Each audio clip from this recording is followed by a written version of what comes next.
hoje vim falar sobre o livro Fundamentos da Fé Cristã, volume 1, lição 9, que tem como tema central Redenção, parte 1. E o primeiro tema dessa lição é o homem e as duas árvores. Após criar o homem, Deus o pôs no jardim do Éden, como descreve Gênesis 2, de 8 a 9. E plantou o Senhor Deus um jardim no Éden, na direção do Oriente, e pôs nele o homem que havia formado. Do solo fez o Senhor Deus brotar toda sorte de árvores agradáveis à vista e boas para alimento. E também a árvore da vida no meio do jardim, e a árvore do conhecimento do bem e do mal. E no meio desse jardim colocou a árvore da vida. Isso é uma clara indicação de que Deus queria que não só a árvore da vida fosse o centro do jardim, mas o centro da vida do homem. Por meio dela, o homem receberia a vida divina e viveria por meio dela. Havia, contudo, outra árvore ali, a árvore do conhecimento do bem e do mal. E para compreender o plano de Deus na Bíblia, nós precisamos saber com clareza o que cada árvore representa. A árvore da vida representa Deus como a fonte da vida, e a árvore do conhecimento do bem e do mal representa Satanás como a fonte da morte. E no meio dessas duas árvores, neutro como a decisão a tomar, estava um homem. E o segundo tema desta lição é a tentação de Satanás. Satanás seduziu Eva por meio de sua aparência e de seu discurso. Ele primeiro colocou dúvidas quanto ao falar de Deus, mentindo, falando que certamente eles não morreriam.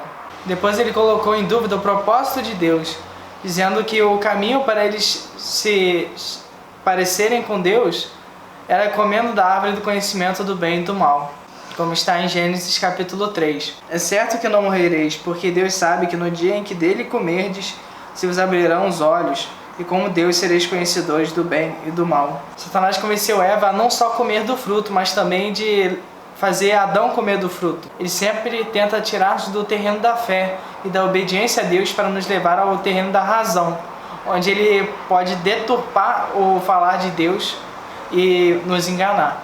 E o terceiro tema desta lição é o exercício da alma. Como vimos nos capítulos anteriores, a alma ela é composta por mente, vontade e emoção. E Satanás, o que ele queria era fazer com que a alma de Eva se voltasse para a árvore do conhecimento do bem e do mal. E foi o que ele fez, como mostra em Gênesis 3:6. Vendo a mulher que a árvore era boa para se comer, mostrando a vontade, agradável aos olhos, a emoção, e a árvore desejável para dar entendimento, a mente, tomou-lhe do fruto e comeu, e deu também ao marido, e ele comeu. Veja, as três partes da alma de Eva foram ganhas pela serpente. E assim, quando a alma foi ganha pela serpente, então ela ordenou ao corpo que assim fizesse. E então Eva entrou em pecado. Ele sempre tentará nos tirar do espírito e nos levar para a alma. E se ele ganhar a nossa alma, terá nos vencido e terá controle sobre nós. E o quarto tema desta lição se refere a outro ponto. Eva agiu por si mesma. A decisão de comer da árvore do conhecimento do bem e do mal foi tomada sozinha. Ela não foi a Adão para perguntar-lhe sobre o que ele achava disso e ter comunhão com ele. Assim também nós, quando Satanás nos tenta, nós devemos nos voltar a Deus, nos voltar e ter comunhão com os irmãos.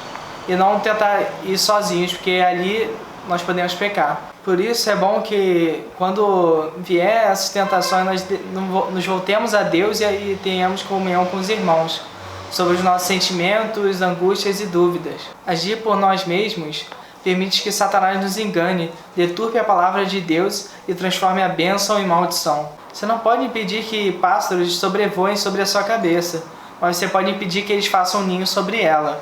Nós não podemos impedir que Satanás nos tente, mas quando nos voltamos ao Espírito, impedimos que ele consiga atingir seu propósito. A intenção de Satanás é sempre nos afastar de Deus. Para isso, ele tenta nos tirar do Espírito e nos levar para a alma, terreno no qual ele sempre conseguirá nos convencer de que ele tem razão. E o quinto tema são os resultados da queda. O que a queda fez para o homem? Mostra que após o homem ter comido o fruto da árvore proibida, como resultado disso, várias coisas aconteceram com ele e com a terra criada por Deus. O primeiro resultado foi que sua alma foi poluída, corrompida e ocupada. A alma humana foi envenenada e surgiu uma natureza independente. A vida da alma, que também conhecemos como eu ou ego. Em Mateus 16:24 vemos que o ego se tornou um obstáculo para que o homem siga o Senhor. Então disse Jesus a seus discípulos: se alguém quer vir após mim, a si mesmo se negue, tome a sua cruz e siga-me. A expressão a si mesmo refere-se exatamente ao nosso ego, à nossa vida da alma. Isso aconteceu com a alma após a desobediência e queda de Adão. O segundo resultado foi o corpo humano ter mudado em natureza. O elemento da árvore do conhecimento do bem e do mal, o elemento satânico, foi adicionado a ele, tornando-o carne, como mostra em Gênesis 3:7. O corpo humano originalmente criado por Deus era puro. Entretanto, ele agora contém o elemento maligno de Satanás. Tal elemento maligno é o pecado que habita no homem e faz morada em sua carne. Em Romanos 7:17-18, Paulo diz: neste caso, quem faz isso já não sou eu, mas o pecado que habita em mim. Porque eu sei que em mim, isto é, na minha carne, não habita bem nenhum. Pois o querer o bem está em mim, não porém o efetuá-lo.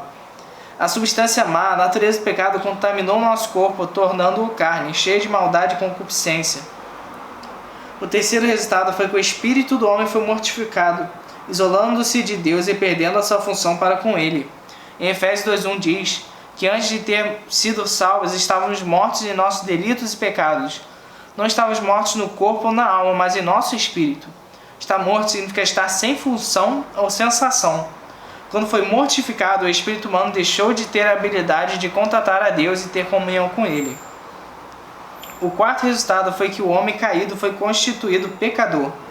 Em Romanos 5:12-19 dizem: portanto, assim como por um só homem entrou o pecado no mundo, e pelo pecado a morte, assim também a morte passou a todos os homens, porque todos pecaram e carecem da glória de Deus. Porque como pela desobediência de um só homem, muitos se tornaram pecadores, assim também por meio da obediência de um só, muitos se tornaram justos. Esses dois versículos nos mostram que todos fomos constituídos pecadores. O pecado já entrou em nós e tornou-se o elemento subjetivo em nosso interior. Assim, não somos pecadores porque pecamos, antes pecamos porque somos pecadores. O quinto resultado foi que o homem caído foi condenado. Em Romanos 5:18 diz: pois assim como por uma só ofensa veio o juízo sobre todos os homens, para condenação, assim também por um só ato de justiça veio a graça sobre todos os homens para a justificação que dá vida.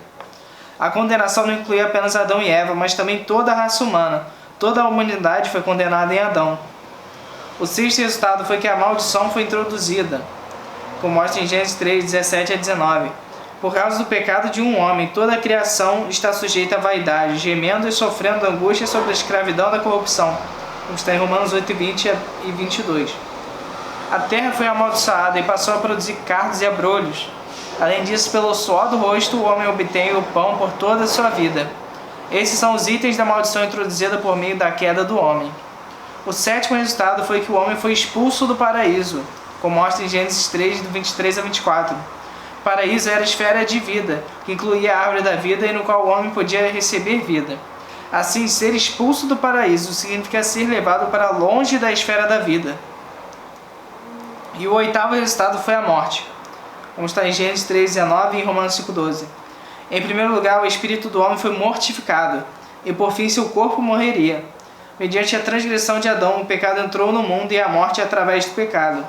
A morte reina sobre todos os homens, em Romanos 5:14. Assim, em Adão todos morrem. 1 Coríntios 15:22. Amém. Essa foi a lição de hoje. Se você quiser saber mais, é só entrar no site www.arvoredavida.org.br e adquirir o livro Fundamentos da Fé Cristã, volume 1. Amém. Jesus é nosso Senhor.